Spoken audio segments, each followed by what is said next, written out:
Okay, looks like we're ready to start. So good afternoon, everyone. I am Gloria Waters, Vice President and Associate Provost for Research, and I'm happy to welcome you to this Office of Research event with Dr. Bill Riley from the NIH. I'm first going to introduce Dean Sandro Galea, who will introduce Dr. Riley. And after Dr. Riley's presentation, we will have time for Q&A. People can unmute themselves and ask the questions directly to Dr. Riley, but people could also put questions in the chat and we can read those aloud. And I know that there were some questions that were provided in advance of the presentation today, so we'll be sure to cover those also. So I'm really delighted that Dean Galea and I are co-hosting this event. I think Dean Galea has known Dr. Riley for a number of years. Dean Galea is the Robert Knox Professor at Boston University. He came to BU from Columbia some years ago now and has been heading up the School of Public Health. Dr. Galea is both a physician, an epidemiologist, and also an author with a recently published book, which he's been traveling the United States and other places about recently, related to very related to the topics that we're going to talk about today. So Dean Galea, I'll leave it to you to introduce Dr. Riley. Thank you, Vice President Waters. And thank you, Ashley, for talking a little bit about the book. You know, I read about this in the book that just came out, but I make the point that ending COVID was a triumph of biomedical science. You know, during the pandemic, we developed vaccines in record time that were safe and effective. And I think our clinical care system did a very good job of looking after people who were sick. And we developed treatments in a short time that saved lives. But the COVID moment was also a failure of our engagement with social and behavioral sciences. I think the pandemic showed us how difficult it is to encourage healthy behaviors like vaccination and adhering to best practices like mask wearing. If COVID has taught us anything, and I think it should have taught us very much, it's the centrality of behavioral and social sciences to the generation of health. At the National Institutes of Health, the work of behavioral and social sciences has for a long time been led by Dr. Bill Riley. Dr. Riley is the director of the Office of Behavioral Social Science Research. Since joining NIH in 2005, Dr. Riley has served in extramural leadership positions at the National Institutes of Mental Health, the National Heart, Lung, and Blood Institute, and also the National Cancer Institute. Dr. Riley himself has produced research that has contributed significantly to behavioral social sciences, particularly in the application of digital technologies to behavioral assessment and intervention. He published the first application of text messaging for smoking cessation and the highly cited article, which I really like, on the limitations of current health behavior theories to mobile health interventions. And today, Dr. Riley is going to address behavioral social sciences and their intersection with three public health areas: COVID-19, structural racism, firearms, violence prevention, and he'll discuss how these challenges have shaped NIH research priorities as well. On a personal note, I have known, as Provost Waters mentioned, Bill Riley for many years. I've really enjoyed our friendship and much admired his work, and I'm really delighted to welcome Dr. Riley to our community. Bill, over to you. Great, thank you so much, Sandro, and Gloria, thanks so much for the introductions and for the invitation and opportunity to do this. Gloria and Sandro and I were both talking about the fact that we've sort of planned to try to do this for a number of years, even pre-pandemic, and we finally managed to make it happen. So I'm really glad to be here today and speak to you. I'm going to try to keep my remarks relatively short, within the hour, and make sure there's plenty of time for questions, whether they're on the topics I cover or anything else related to the NIH that we want to try to get into. For those of you, most of you know the NIH well. This is just sort of related to the importance of social and behavioral sciences. The new NIH-wide strategic plan that just came out in the last year does talk in many places along the way about the importance of behavioral and social sciences within the NIH mission. But I really wanted to focus on the cross-cutting themes because I think they're particularly important and also quite well aligned with BU's initiatives in School of Public Health and other efforts. And that includes improving minority health and reducing health disparities, enhancing women's health, addressing public health challenges across the lifespan, promoting collaborative science, and then leveraging data science for biomedical, and I would say, and behavioral discovery as well. So there's a number of places in which I think already there were a number of thoughts about how to sort of expand the social and behavioral sciences and its relevance and integration into health moving forward. For those of you who don't know our office, our mission is mostly a coordination function across the 27 institutes and centers of the NIH, all of which have at least a little bit of behavioral and social science research effort that they support.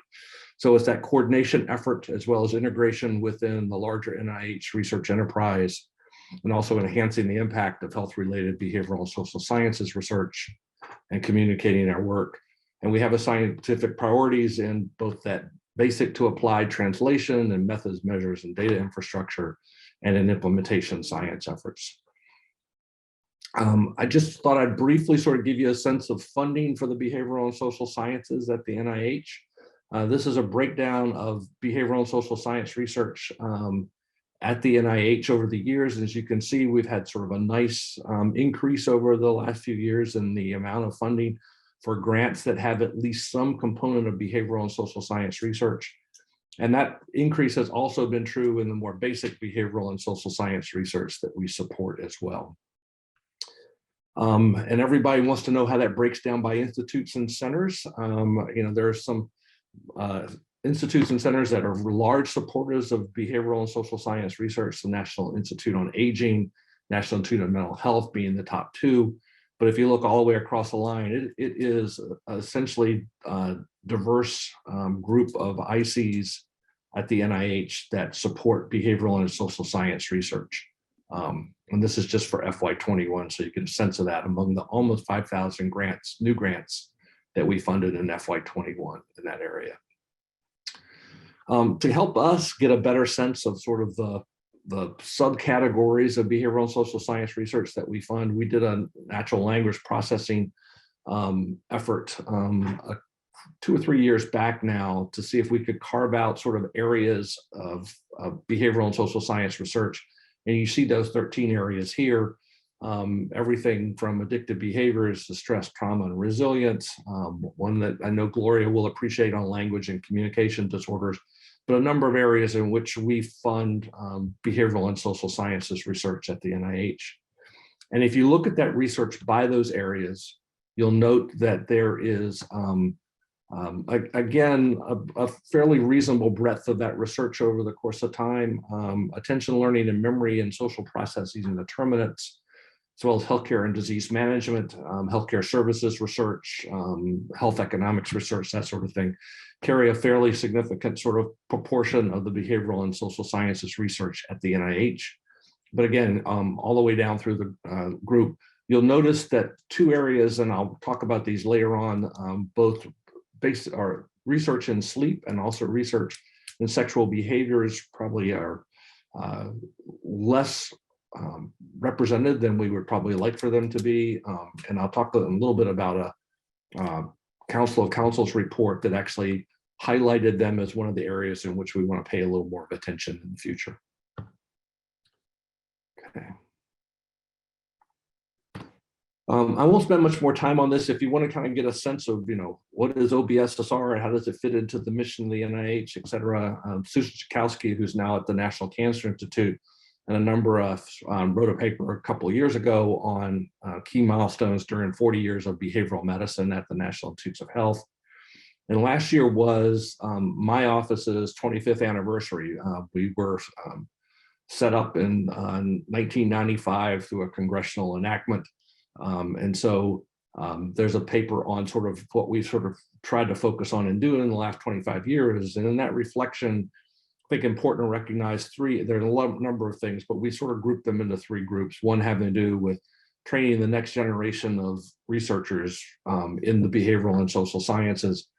One of the things that I think the office has done well over 25 years is to take these kind of evolving, emerging areas of behavioral and social science that the institute and centers aren't quite ready to sort of handle, and incubate them essentially and mature them to a point that they have enough traction that they're then passed on to the institutes and centers to support. And then one, and I'll talk about this a little bit more in the talk today, is integrating behavioral and social sciences research even more within the larger NIH biomedical research enterprise. So what I wanted to do today, though, was focus on some of the recent public health crises, and COVID will be the last one, but I'll touch on a few others as well. that I think are important in understanding how the NIH sort of functions in terms of funding and that sort of thing, but also shows the importance of behavioral and social science research as being integral to addressing these public health crises as we go forward. It's hard to remember, but before we had a COVID pandemic and epidemic, we had an opioid epidemic. And that epidemic has not gotten better. If anything, it has gotten worse and been exacerbated substantially by the pandemic. So opioid cases are rising, opioid use disorder is rising, deaths from opioid overdose are rising. All of those things have been happening in the last few years. And when the NIH wanted to put a concerted effort together that they now call HEAL, Helping to End Addiction Long Term, some of the early discussions about what we would do to address the opioid crisis were predominantly biomedical in nature. And some of that's certainly understandable. And I don't think this is one of those situations where you can't fund one thing if you fund the other. And it's certainly important research that we need to do in the biomedical space around better pain management sort of techniques, those sorts of things, better treatments for opioid use disorder. But one of the things that our office and some other parts of the NIH did was to quickly try to infuse and integrate some of the public health and social behavioral science aspects into the HEAL initiative to make it more rounded and make it more comprehensive in terms of approaches. And this slide, I think, gives you a sense of some of the things that we've been able to do as a result of that. The justice community handles a vast majority of these opioid use disorders, and so we need to be able to find ways to innovate within the justice community and within prisons and jails and that sort of thing to be able to address this in that population. So there's a large network that's funded that does that work. Research on behavioral research to improve medication treatments. Some of you are aware of sort of the medication assisted treatments for opioid use disorders, and strengthening the sort of behavioral and social science component of that as an intervention. A really large effort on a community-based sort of intervention around opioid use disorders and pain management. And then one of the more recent supplements that we put out was around reducing stigma, both in pain management and opioid use disorders, supplementing some of the existing grants to focus a bit more on stigma-related issues. So I think this has really been just one of a number of examples of how we've tried to integrate behavioral and social science more into the overall efforts of the NIH. Another one's been around firearms injury and mortality prevention, another area that has been increasing to near epidemic proportions in terms of the amount of homicides and injuries related to firearm injury and mortality. This has been a significant problem, and it's also a significant health disparities problem. It is the #1 killer of young Black men in the United States. Not heart disease, not cancer, not any of those other things. It's firearm violence that's the #1 cause of mortality among young Black men. So it's a critical issue that we need to address. So in FY20 and FY21, we were fortunate for Congress to actually provide specific appropriation for firearm injury and mortality prevention research. And we got $12.5 million each year in both FY20 and FY21 to do that. It asked us to take a comprehensive approach to studying the underlying causes and evidence-based methods of prevention of injury, including crime prevention. So the scope of this was not just, don't just do this in healthcare settings, but all the various settings in which we can deliver interventions that would reduce firearm injury and mortality. And to do this with use of open data and open code, pre-registration research projects, and open access.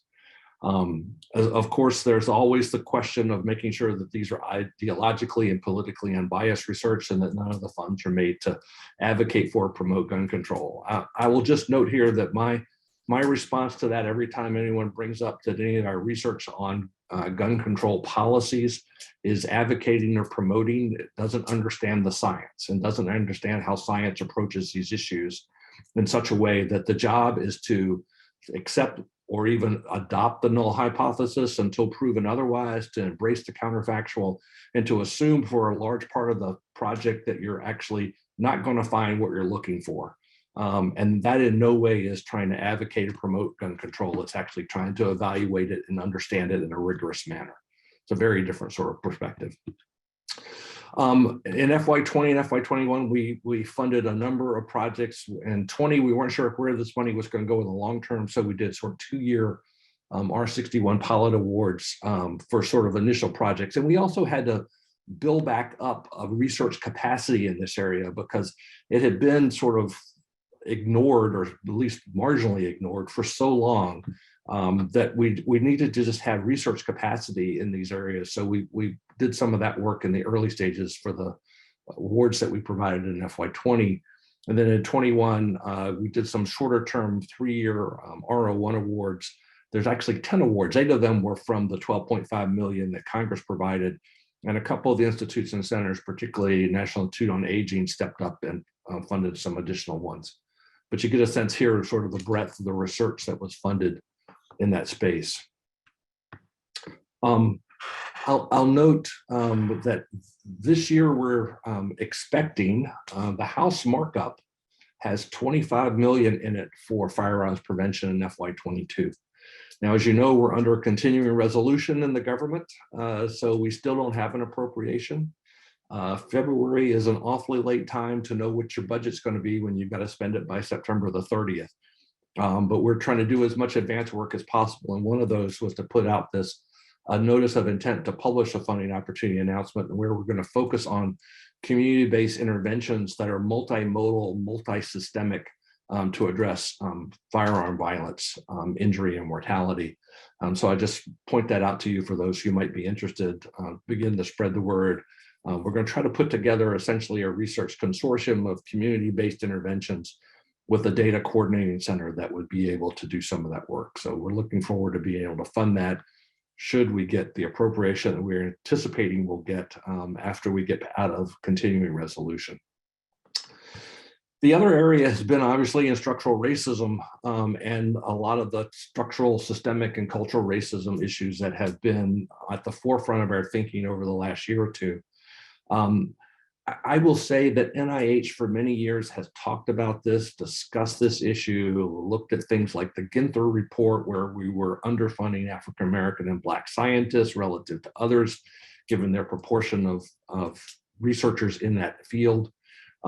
It's been a long-standing discussion, but the impetus over the last couple of years, I believe, has really sort of increased focus and effort, and also go beyond talking to actually getting some things done. And so one of the things that has come from this is the Unite initiative at the NIH to look at racial equity essentially in 3 areas as you kind of think about this. One is just in the workplace of the NIH itself and improving the diversity of the researchers and just the talent across the board of the staff that work at the NIH.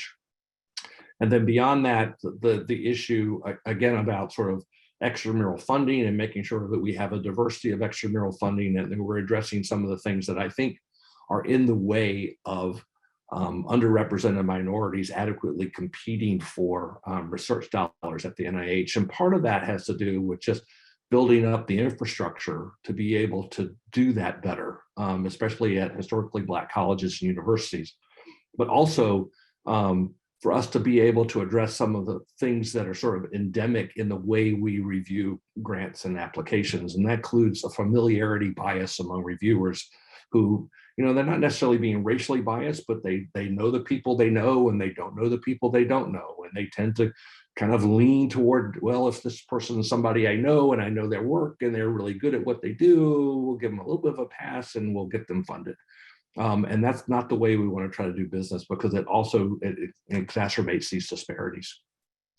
One of the things that this effort has done has been to do a common fund initiative on transformative research to address health disparities and advance health equity. This is sort of the third arm of this effort, which is we need to pay better attention to the health disparities and health equity research area than we have in the past, even though I think we've increased that funding and increased that support over the years. And this has been one area in which I think this Common Fund initiative has really tried to focus both on more interventional research that we needed to do in this space. And the other is that I think is important to understand is that the NIH for a long time has tried to stay in its swim lane, right, in terms of what it is that we do and what kind of goes outside of health-related research. But this research has really expanded that swim lane to think about interventions that have to do with joblessness and housing and those sorts of things that most people might not traditionally consider part of what the NIH does, but are very critical to being able to address health disparities and health equities moving forward. So the first round of these were 11 grants totaling $58 million over 5 years.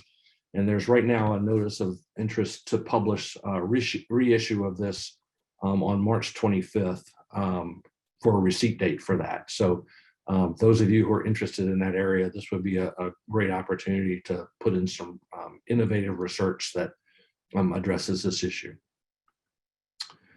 But of course, I want to spend some of the rest of my time focusing on the social and behavioral sciences responses to the COVID-19 pandemic and some of the things we've done at the NIH, as well as more generally, and some of the things I've observed over time. One of the first things that we did in the early days in March and April, as the pandemic of 2020 almost over 18 months ago, as this was getting off the ground and things were starting to take hold, people who had existing longitudinal cohort studies or any sort of study in the field wanted to add COVID-19 questions to their surveys. We knew that we had no time to do consensus measures, common data elements, and all the things that would at least make it so that we could share data more easily than we do at this point. So we decided instead that we would ask researchers in the field to provide and share all of the survey questions that they were developing and make those available to other researchers so that everybody wouldn't be doing a one-off, but they could borrow from other research, some of which was from nationally representative samples, so that they could do data comparisons, they could do data integration in the future and that sort of thing.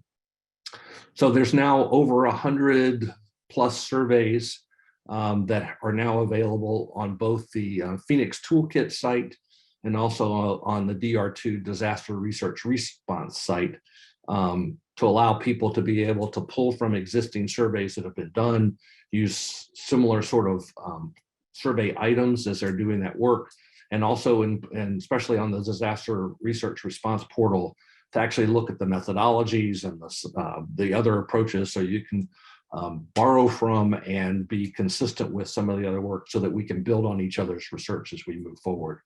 So that's been going on for the last 18 plus months, and I think it's been a really nice resource for people to use.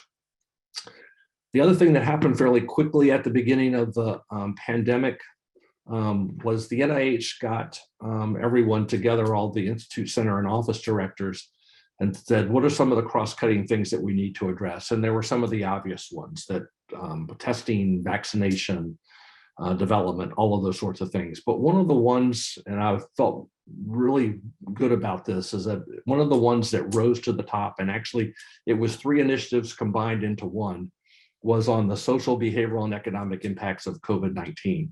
Now, it's been a longstanding project and an important project at the NIH. It just did not get the congressional attention in terms of supplemental funding that vaccinations and testing did, which is unfortunate, but it really did try to focus on social, behavioral, and economic impacts of COVID-19. And that includes the effects of various mitigation strategies on reducing transmission and the role of adherence to those strategies.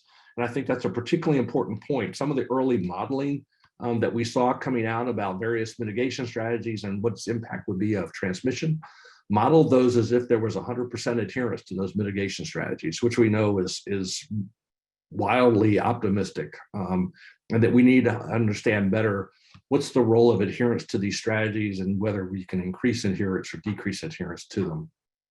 And of course, those mitigation strategies have costs, right? They have social and economic impacts that were probably they were not adequately accounted for as we looked at those things, as well as downstream effects on mental health and suicide and substance abuse, violence, and particularly intimate partner violence and other disorders. And then the effect on healthcare access, on health outcomes, especially in chronic diseases, and a lot of these same diseases that you would expect would be exacerbated by the pandemic, mental health and substance abuse problems. And then the effect of interventions, including telehealth and digital interventions and community interventions. and reducing those impacts and the sort of things we could do with that.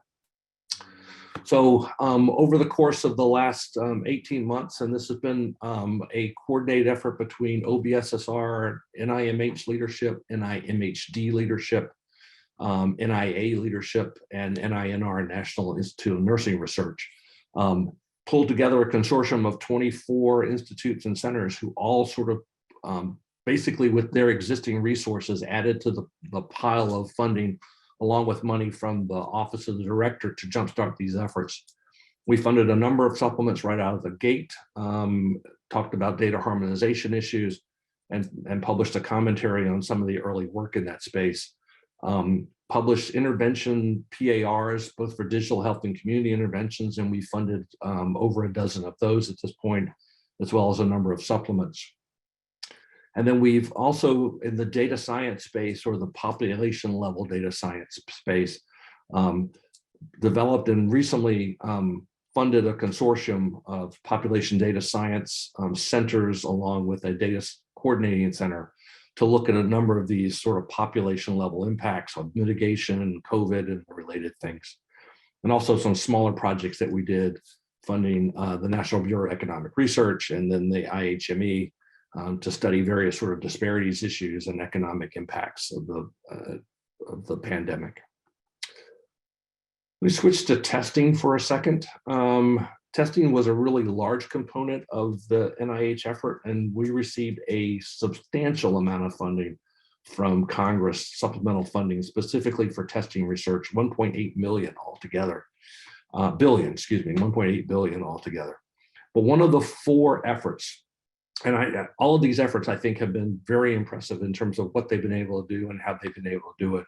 And I'll particularly call out the RADx Tech group, which I think has been instrumental in facilitating the speed at which new testing approaches and platforms have been developed, validated, moved through FDA approval and are out on the street. Everything from the lab-based testing in the early stages to at-home testing efforts now. But the one I wanted to focus on is one that this is, for me, has been over my 17 years at the NIH, the largest social and behavioral science-oriented effort that we've done, about $500 million for the RADx up in underserved populations, which is look at community engaged projects, because the concept here is that it's not just that we can have tests, we have to have tests that people will use. We have to have tests that will have uptake, and we have to understand things like, if you test positive, what does that mean? And would you even try to test positive if you're an essential worker, and testing positive means you miss work, and all the other things that are related to that. So it was a really critical piece of what we did as an NIH effort moving forward. And so we already funded $300 million in the first phase of this effort, and not quite 200 million, but in that ballpark for the amount of research that's gone on that's most recently been funded at the end of this year. There's a consortium of community engaged research projects that rapidly implement testing interventions. And that's not just the testing, right? But how do we sort of encourage more people to be tested more regularly, how to deal with understanding of adherence to how you get tested and to what you do if you test positive or test negative. And all those things are important components of that. So that's been, like I said, I think a really important component of the efforts we've done in the testing phase. As you can see from this slide, there's been work across most of the country in terms of sites that have been included in this effort and really tried to focus on underserved and vulnerable populations. So a large number in Hispanic and Latino and African American groups, Asian Americans as well, older adults and children, a substantial amount of communities with a large sort of American Indian Alaska Native effort. And that's partly been through the efforts of one of my partner organizations and offices, the Tribal Health Research Office, that really has worked hard to try to make sure some of these things happen in some of the sovereign nations of our country. So it's been, I think, a really nice effort on that work, as well as you can see the project settings and some of the variability in those project settings in these efforts moving forward. And then one of the other things that we thought needed to be done is that there were already out there best practices for how to encourage vaccination and how to address vaccine hesitancy and foster vaccine confidence. We didn't have any evidence on vaccine, how to do this with the current vaccines that were being rolled out. We only had it for what we've done in the past for flu and childhood vaccinations of various types. But there were lessons to be learned from that we thought needed to be compiled. And so a group from the NIH pulled together an expert panel that reviewed that information, put it together in a report that I think has been quite widely disseminated and used. I would like to have been used more, but I think widely disseminated and used to give people a basis for the type of work that they need to do in order to be able to encourage vaccinations as we do this.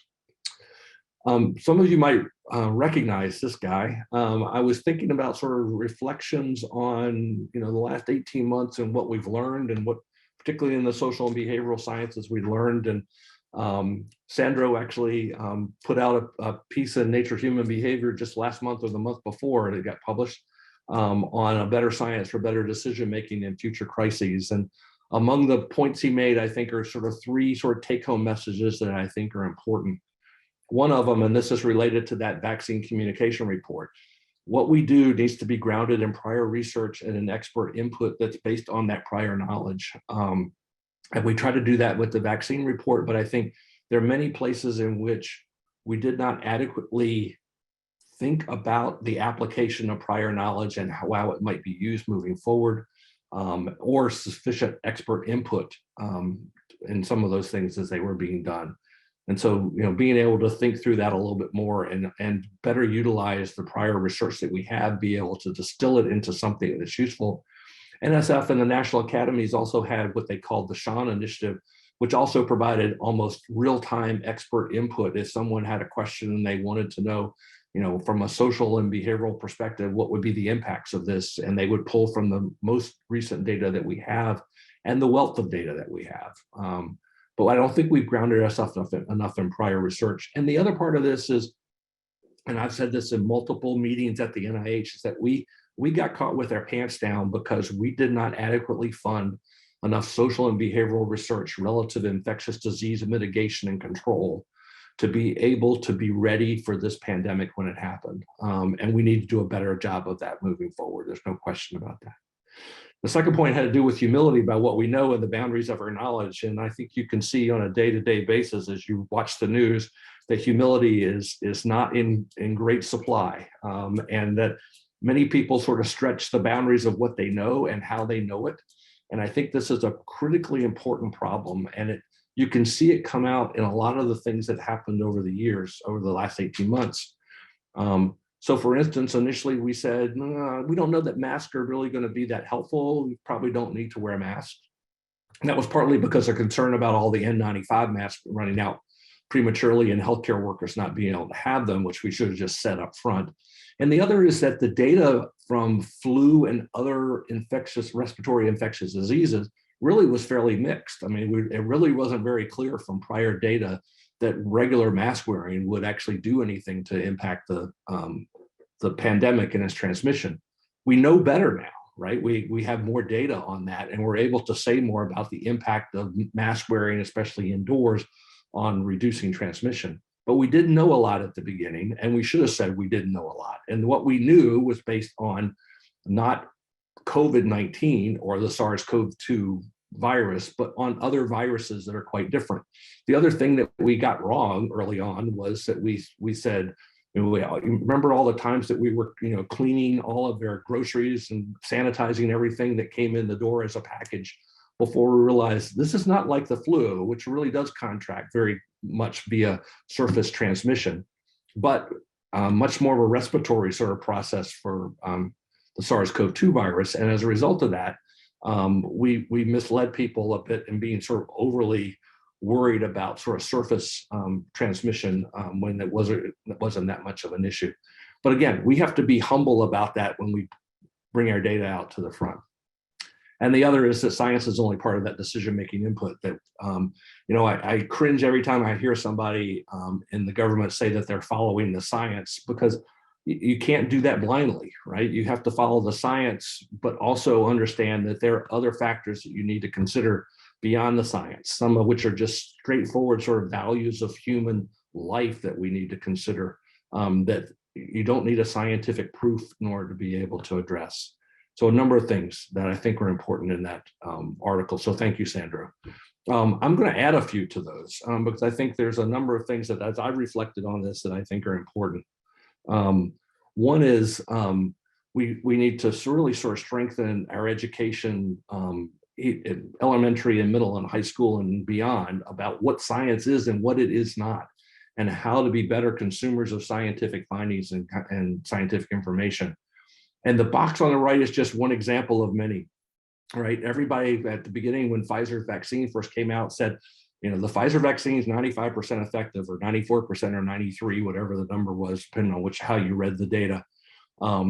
That doesn't mean that 5% of those who are vaccinated will get COVID, this is a bit like how no one seems to understand what a percent chance of precipitation is, even though the weather people report that every day. People don't seem to understand what this means either, and we need to be better at how we do that. In reality, in the Pfizer study, 8 of 22,000 people in the vaccinated arm got COVID, and that's a 0.036% chance, right? Not a 5% chance. And in the unvaccinated arm, 162 of 22,000 people, or 0.7%, got COVID. And so how we get to 95% is basically a proportion of those in the vaccinated versus those in the unvaccinated group that gets you to that 95% effectiveness rate. But most people don't understand what that means. And the other thing is that they don't understand that really the primary goal of vaccines is not to reduce cases, even though, you know, that's what you hope it does, at least in part, but really to prevent serious illness, hospitalizations, and deaths. And in reality, in some ways, because we focused so much, because we were so excited that the effectiveness data was so good, it was so much better than people anticipated, that I think we kind of led people to focusing too much on cases and not so much on the difference in hospitalizations and deaths. So a few others. I think it's very clear that neither media, because they sensationalize, and politicians, because they polarize, are very good communicators in a public health crisis. It's been painful for me to watch, and I think painful for many of you to watch as well, as people communicate very poorly about what we know and what we don't know, and being humble about what it is that we don't know at this point, and try to reassure people in that process.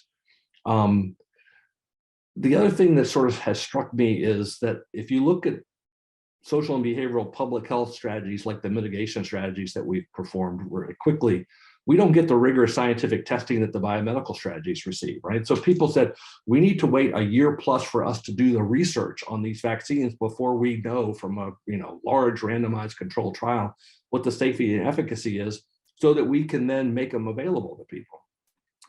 We were forced into having to do mitigation procedures without that level of rigor. And there is a safety and efficacy signal, right, on these things as well. There are the benefits in terms of what the transmission rates are, and there are the costs in terms of social and economic costs of each of these things. And those were not adequately considered or even adequately studied in real time as they were being rolled out. One of the things that's really sort of struck me is that common sense is clearly important, but it's no substitute for scientific inquiry. All of us, our common sense is based on idiosyncratic experience and confirmatory biases that we have. It's not the same as a scientific or understanding of a phenomena. And I don't know that people sort of have fully understood that, and particularly in the social and behavioral sciences. I think less people apply their common sense to things like gene editing and brain surgery, but seem to have no problem using their common sense to sort of try to understand mitigation of viruses and what kind of things we got to do and what their impacts are. And then the other question I had was whether we can accelerate the conduct of social and behavioral research. So we can do this faster. There are limits to that, obviously. But I would just point out that the vaccine trials were able to leverage all the HIV clinical trial networks that we had available to us and repurpose them quickly to be able to do vaccination trials. And that helped us move quickly in getting that done. All the testing trials that led to all these platforms was because NIBIB had this point of care trials research network that they were able to quickly pivot to do testing trials to be able to look at testing platforms and evaluate them rapidly. But we don't have anything similar in the public health and behavioral and social science vein. We don't have a network or center that could do that sort of thing. So for instance, a public health or a communications testing network or center is not something we could readily employ at the beginning of this pandemic. There are some things that are starting to change in that space. CDC just recently released this back in August about a new disease forecasting center that would predict sort of modeling and forecasting types of approaches using foundational data. Now, I think what the problem is going to be as we look at this moving forward is, one, a focus on some of the behavioral aspects of that modeling, adherence to the strategies, those sorts of things, as well as enough basic research to fill in the parameters for those models so that they adequately account for the sorts of things that we think about on a day-to-day basis. And I'm just going to end quickly. I'm already running beyond time. There's two working groups of the Council of Councils I wanted to make you aware of. We just finished one project on some of the basic opportunities in the basic behavioral and social sciences. And then there's one that's coming along right now on how to better integrate the behavioral and social sciences within the NIH effort. And I'll just put this slide up so you can get a sense. The report's available on our website for some of the promising and emerging basic behavioral and social science research areas that we have moving forward. And I think these are all areas where we're going to try to do a little bit more of a focus. And as you can see, number 4 is on infectious diseases and related basic behavioral and social processes that might influence our ability to respond better to the next pandemic. Integration has been an important component of behavioral and social science research at the NIH since its inception. This is a paper Norm Anderson, the first director of OBSSR, wrote many years ago about integrating the behavioral and social sciences. And we've been doing that across a wide range of efforts at the NIH for many years. So let me stop there and open it up for questions. And thank you all for your attention and time.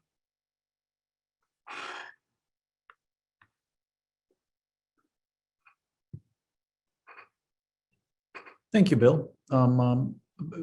Gloria was going to ask questions, but I think actually she got disconnected in her internet. So it falls to me, which is fantastic because I wanted to thank you for spotlighting my paper. No problem. When I saw you put that up, I wasn't sure if you're going to agree or disagree with me. So I was relieved we were thinking the same way. We have a number of questions that people have sent through email, but I do want to privilege first if there are questions from the audience here, because I do want to give precedence to people who are starting out, who are available with us. So let me just open the floor and see if anybody wants to raise their hand and ask a question live. People don't need to be shy. All right, while people are thinking, Bill, let me start asking you some of the questions that people have sent us ahead of time. Sure. Can you comment a little bit about, it's a bit of a general question, but I do like it. What's the best way to position social and behavioral research within NIH in general and NIMH specifically? NIMH specifically, yeah. I think a couple things. I think there's been in general sort of an increased awareness and understanding of the importance of social and behavioral research at the NIH, and so I think it's certainly over my 7 years at OBSSR, sort of an increased sort of understanding of the importance in this area. I think there's a couple things that I think are important. One has been a shift, I think, more from sort of, it's important to understand phenomena, but we've got to really sort of shift toward, okay, now that we understand it, what are some of the more mechanistic research, trying to understand the mechanisms by which these things change and how they work, and then intervening on those mechanisms to be able to do that work. I think if you package in that way, you're thinking more mechanistically, and I don't mean in a reductionistic way, but you at least are thinking about what are some of the drivers of the phenomena I'm trying to understand, and those being malleable drivers that you can do something about in intervention. I think that gives you a little bit more traction. Wonderful. Let me ask another question about NIH. What's your advice around people who do work that builds on secondary data analysis and how they can make that work fundable at NIH, and appealing to, I'm extending the question a little bit, a broad swath of reviewer colleagues. Yeah. I think, there is research support for secondary research. And I think one of the things that we're going to have to do at the NIH is pay more attention to it, because as we, and it's sort of related to the fact that we're trying to open up science, we're trying to make data more available to people. That then subsequently means we need to be able to fund people to analyze those large data sets as they become available. So I think that's an important component of what we should be doing. I think in terms of making it more compelling, the things that I've seen come across the transom that I think are useful have been things like where there's sort of novel or innovative linkages between different data sets that would not be that easily done. It takes a little bit of work to do those linkages, or the analytics that you're performing are more computational, more AI, machine learning variety, but those aren't really necessary. But I do think you need to think about what's sort of innovative about the secondary data analyses that you're doing. Very good. Gloria, I see you're back on. Would you like to? So so sorry about that. I lost my internet connection, which is, right. And I'm using somebody else's computer here. But so I just wanted to say, Bill, that was a really fabulous talk, because I think you gave a really nice overview of your office, but also, 3 really important public health issues that I think, lots of faculty here at BU are focusing on. I guess the one question I was going to ask just to start off is, I think, as Dean Galea said at the beginning, and as you alluded to, one of the lessons we've really learned in the past year and a half with COVID is how important this social science and behavioral science research is to really solving, critical problems. And it's not enough just to have the biomedical expertise and even the vaccines if people don't use them. So I'm wondering if you think that this is, our experience over the past year and a half is really going to have an influence on sort of how NIH goes about this, how much funding there is, how much focus there is on social and behavioral science research. And I think in particular also whether or not there's going to be sort of more calls that in which people are asked to integrate the biomedical research with the social and behavioral science research, that these are not just siloed efforts, but rather that, people working on the vaccines maybe also work with the team or care about actually getting the vaccines out there and getting people to use them. So I really wonder what the lessons learned are for research and for the NIH. Yeah, I think that's true, Gloria. I think, that it's certainly been the case that there's been increased awareness of the importance of social and behavioral science. I know that on at least 3 or 4 occasions in the last couple of weeks, I've heard the NIH director talk about that specifically in interviews and the importance of what that aspect of it for the pandemic and other things. And I think there's a pretty good awareness at the NIH director level about those issues. And I agree with you about the integration piece, which I think is increasingly important. And I'm hoping that Council of Councils working group report on behavioral integration will not only sort of encourage integration, but encourage it earlier in the process. I think one of the things that we've struggled with in the past has been that the social and behavioral sciences have been sort of an afterthought on a large scale project, and people near the end of getting it formulated say, oh yeah, maybe there's some social behavioral components to this we should consider. So trying to get on the ground floor a little bit more, I think, will be an important component. The one thing I worry about, and this is true about everything that happens, right, is that right now there's a lot of traction, but people have short memories. And, we weren't adequately prepared for this pandemic because we didn't pay enough attention and sustain what we learned from the prior pandemics. And so we need to do a better job of having a longer memory about these issues and what was important to consider. Yes, definitely. Yeah. Okay, I'm looking to see if there are any questions that anybody in the audience has. I don't see any hands up, but we did have, I think, Sandro, you've covered one of the questions that came in advance. Is that right? Yeah. Okay, there were a couple of others. And I think so Sandro's addressed the question about secondary research analyses. One faculty member asked about the best way to position social and behavioral research within NIMH. Is there something in particular about NIMH and how social and behavioral science research should be positioned there that you would speak to? Yeah, I think, did we cover that, Sandro, already? I'm not sure if we did or not. Okay, I you think might we have covered, one. we covered this, that one. Yeah, we covered Yeah, those. yeah. Okay, right. Okay. I'm not, okay. And so the third question that I have here, which I don't know if you got to, Sandro. No, we just did the first two. You did the first two. Okay, sorry.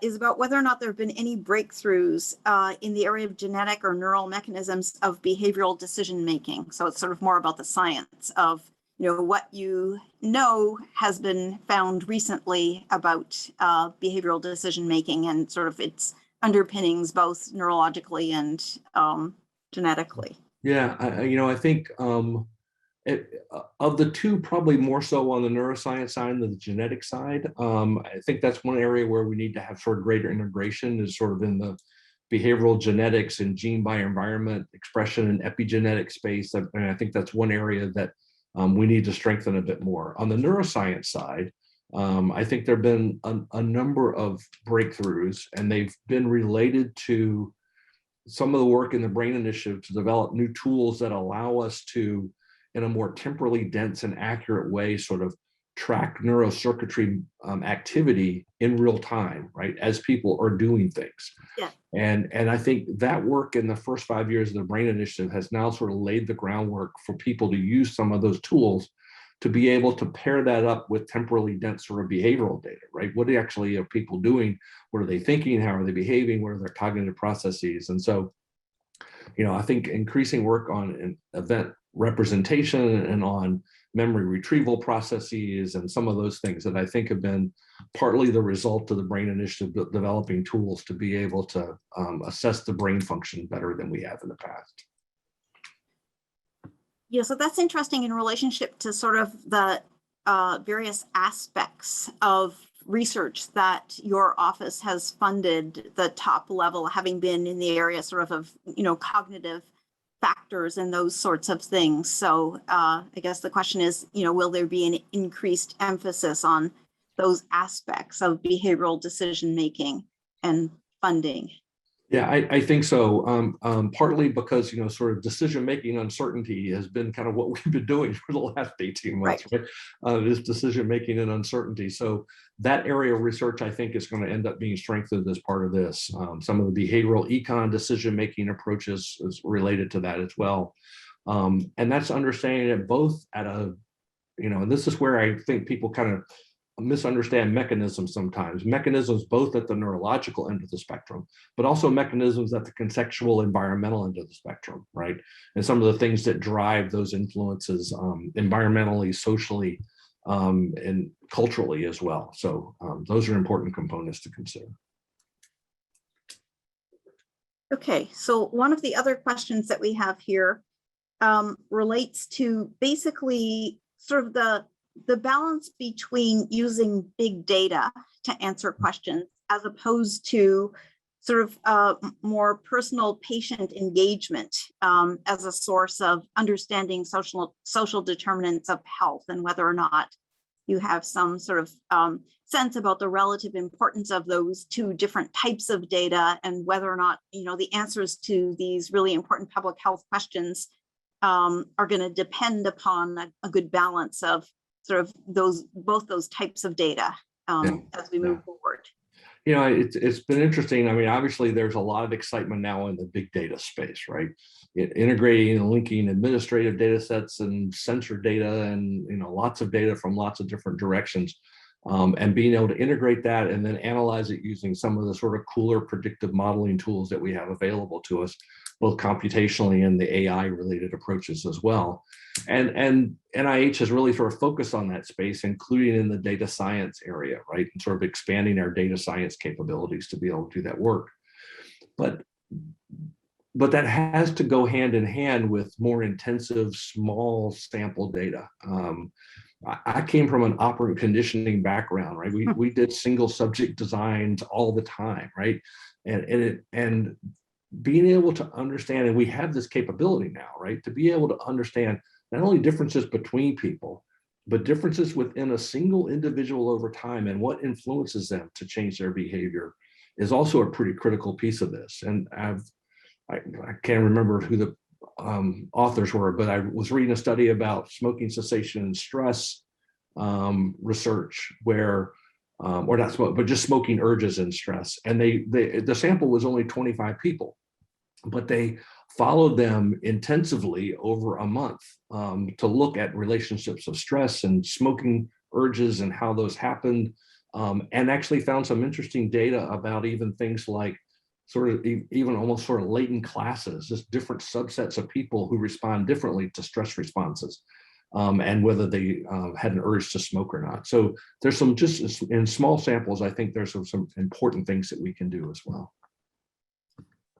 Okay, we're coming up on the hour here. I guess, I'll see if Sandra has any closing thoughts, but one thing that your talk really made me think was that we had tried to schedule this prior to the pandemic, but I think we've learned so much in the past 18 months about the importance of this area of research that it's actually quite timely that you've come to speak with us today. So we really appreciate the overview that you gave us, of the office, and also, the insights that the office has brought to just 3 really important public health issues that I think, our faculty are very concerned about. So Sandra, I don't know if you have any other closing thoughts. Well, maybe I'll just ask one last question, Bill, if you don't mind. Sure. I think we have a number of faculty on a call like this and postdocs, et cetera. And I'm wondering if you had one word of advice in terms of people who want to make a career in behavioral social sciences and scholarship, and see that part of what they will be doing is applying to NIH for funding. I was wondering what central words of wisdom you can leave us with. Oh, there's so many. I think this is such an exciting time to be entering into this field. The types of data available, the types of analytic approaches, the wealth of designs that are available to us. I think, I think back to the days of, directly observing behavior and coding it on a piece of paper and looking through the card catalog. Things have changed quite a bit. And so just the wealth of capabilities available to researchers right now, I think, is really exciting. And, if there was anything, I could actually show my staff this every once in a while, it drives them nuts. There's the old Buffalo Bills Dallas Cowboys game in which Don Beebe runs down and knocks the ball away at the last second. In a game in the Super Bowl where they were behind already by 50 something to 10, or I forget the exact score. But it just, for me, has always been sort of this sense of persistence and doing well and working hard, and not necessarily because you'll succeed, but just because it's the right thing to do. And I think that's been important for my career, and opportunities just come and happen, and you just have to seize them when they occur. That's wonderful. I think any talk about NIH should involve a reference to the Buffalo Bills. Thank you. Thank you, Dr. Riley. Gloria. No, thank you all for this opportunity. It's much appreciated. Thank you for spending the time with us. We really appreciate it. Thanks very much. Okay. Take care. Bye. Take care all. Yeah.